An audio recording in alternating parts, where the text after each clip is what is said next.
What God was impressing upon my heart is, whether you all know it or not, in the spirit you're all athletes.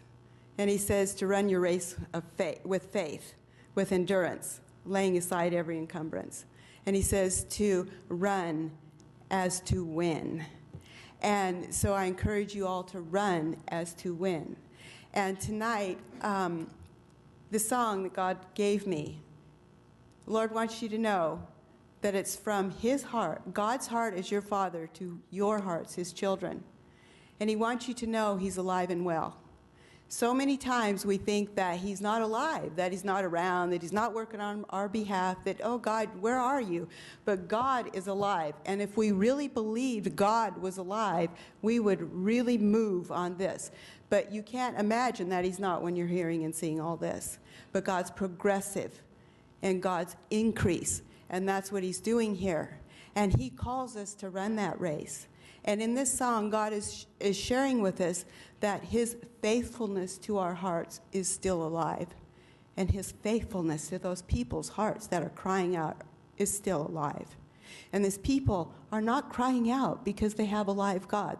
They're crying out because they have dead faith, because they have a dead God. But our faith is living.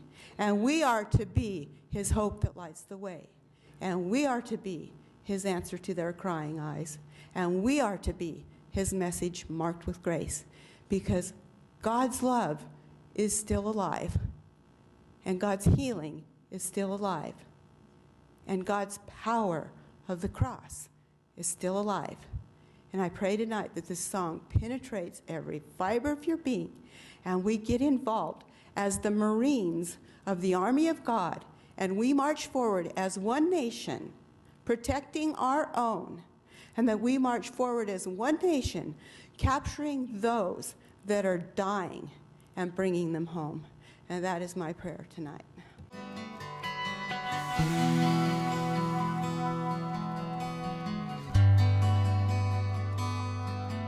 I laid down my life and took it up again, so you can lay down your ambitions and take my plan. I'm not in the grave, bound to chains. I have risen